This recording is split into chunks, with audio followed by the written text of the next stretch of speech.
What's up, troop? It's Unders, and in today's video we're going to break down my soulful sampled liquid D&B track Done to Me, and it sounds like this. Oh, look what you've done to me. This video is sponsored by DistroKid. They are my music distributor, and they are how I get my music to all of the major streaming platforms at a price an independent artist like me can easily afford. If you want to get your music out there the same way, check the description below for a discount on your first year today. Alright, let's break down this track. Okay, so compared to some of my other tracks, especially when there's vocals involved, this is a lot more basic. We've only got, what, 23 channels. I've got the drums bus on there because it's likely I'm automating it, and at any one time there's what, maybe 12 to 16 channels going on, so not overly huge, and really it's all built around the drum kit and a key old school sample. I've been trying to really develop that into my drum and bass and make that my sound, and you know, it's really coming together with the last few tracks that have come out. So what I've done is actually built it all around this sound here, which is then chopped up and affected in a couple of ways, but nothing massively happening to it. So completely naked, it sounds like this.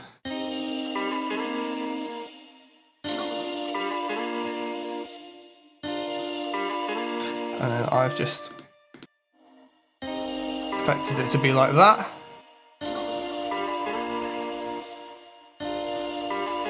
And the whole track's really built around that. And you know, once you've sort of established that motif at the start here, we've got it for the whole track.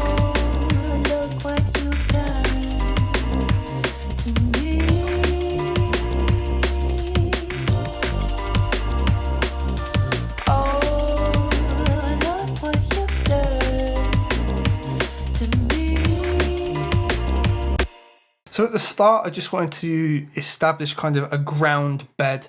You know, if this was to say get mixed into another track, we've got that little intro to kind of blend things together.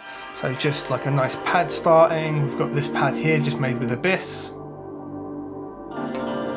Samples, like chopped and delayed guitar. And the drums starting here, the drum break that I've made. Just establishing those elements. You know, these two, they disappear. They're just a bed there for the start, really. And then, boom, here we start to establish a lot of the sounds that are going to be in the track. We've got the sample, we've got a little bit of Deggs' voice. The drums are starting to get a little bit more complex. Starting to introduce the break here, really filtered out, bringing it up.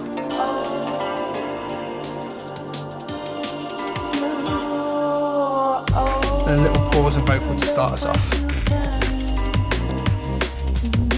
So we established pretty much everything there apart from the vocal, as in the main vocal that isn't Deggs, and the Moog bass. Literally everything else is pretty much established. So let's just break it down in terms of the drums. Take our drums bus here. And it's a relatively simple break, right? It's built around this break here. Just everything's filtered out of that. Just a nice little shuffle, and if we grab a fab filter, look, I've actually got a bit of the low end in. I've just taken all of this away because we didn't need it, and the EQ here, oddly enough, boosting, and then I've decided to cut it all away later. So not a huge amount going on. My break here that goes in with it, really simple chopped up old school drum break, something you'd use for a hip hop track. But I've just put it in here, and that's just the layer sitting in the background. So these two kind of just work hand in hand together. Yeah, one, you know, that sounds crap on its own. That's got too much missing on its own. Together, they build up a bit. We've then got some independent samples, some kind of weird chopped up top thing going on. Kick layer, snare layer,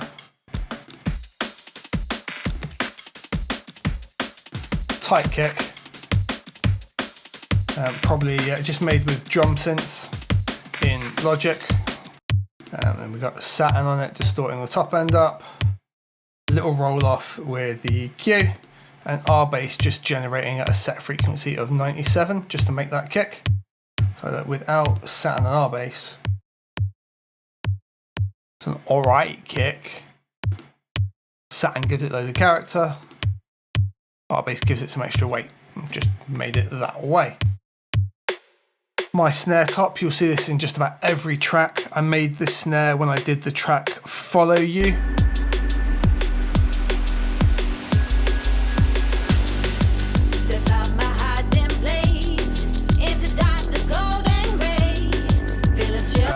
And it's just a layer that's become like my signature snare sound, so I drop it into just about everything. And that's it, that's all the drums. Just all built together. I want you to hear what the snare top's doing. If I take it away, so okay, break, the snare top just cuts right through everything all the time. That's why I use it. Makes it feel sharp, and that's why it's called my snare sharp. Then we've got my Moog bass.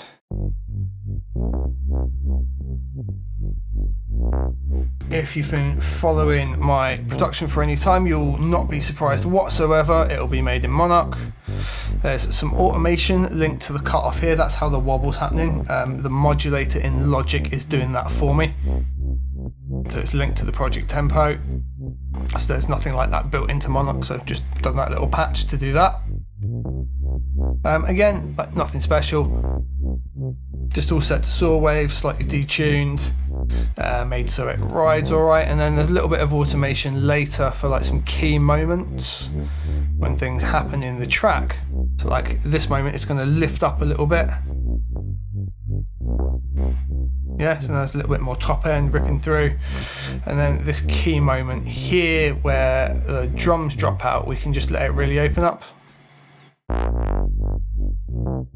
Just give it its little moment to shine right at the end there. That all just goes in with. Right, then we've just got some choir samples, literally like the standard choir samples.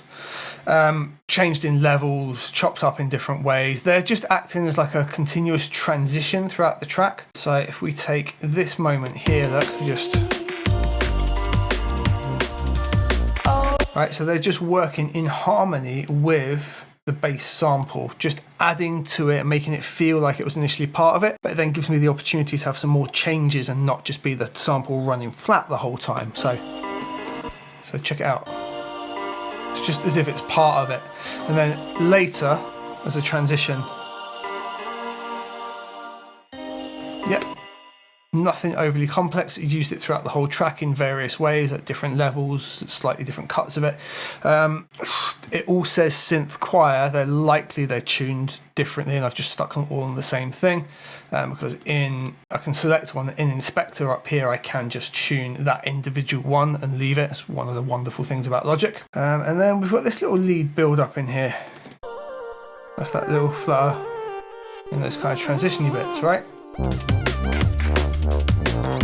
That's where we're just letting the bass have its way. It's just a little something to sparkle in the top end.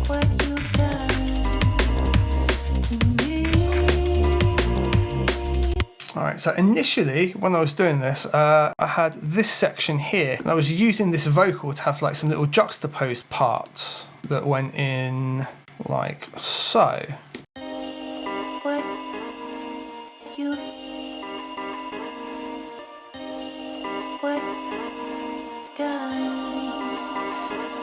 Yeah, so that was initially the idea. At one point, it just turned out it was laid out like this, and when I played it, look what you've done to me. Yeah, they just work really well together, and that ended up being basically the hook for the track.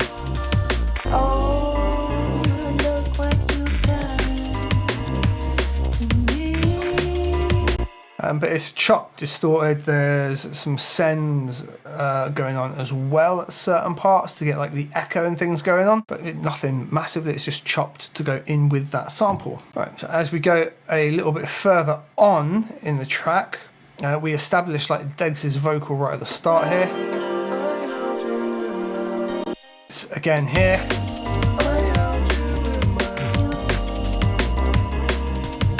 Here's where we've got the main part of it. So everything here in like the slightly off green is all Degsy vocal.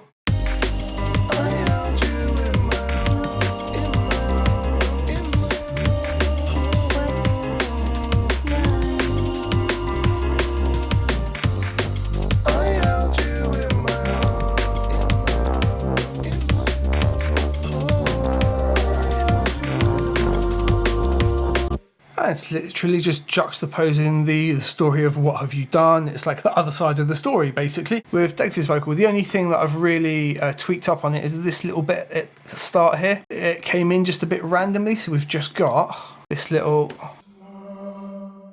just to bring it in, and that just joined nicely into. Yeah, just establishes, and there's a slightly different version of it just over here. Just a little longer, right? Massively like complex going on, right? Just helps give a little signal to the ear like something's coming in, and then you get the vocal. It's less jarring than just dropping it out of nowhere. Then on the breakdown section, we're just reusing a load of our sounds just in different contexts. We've got the choir sound going on, the samples come back in like its full like original form with a little cut from the hook. We're using our pad sound, and we're using the Abyss pad we made.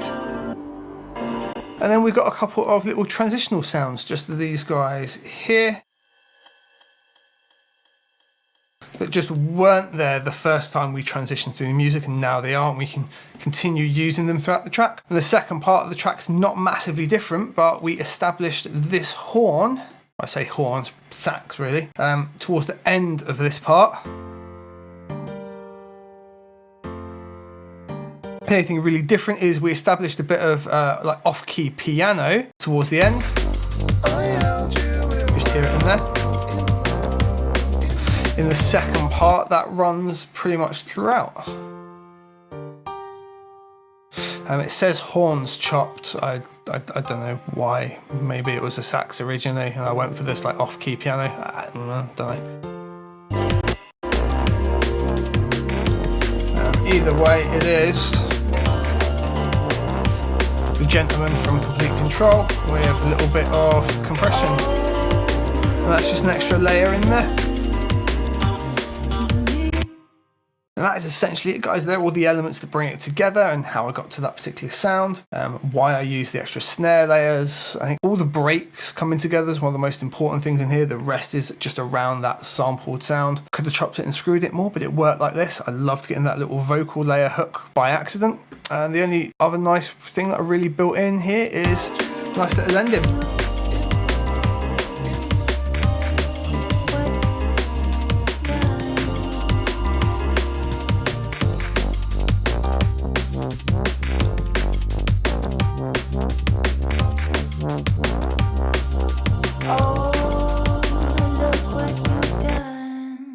And that is it, guys. If you enjoyed that breakdown, you should watch this video next, where I completely break down another recent release called Light Me Up, and there's the mastering session of that as well. I look forward to seeing you guys in the next one. Take care.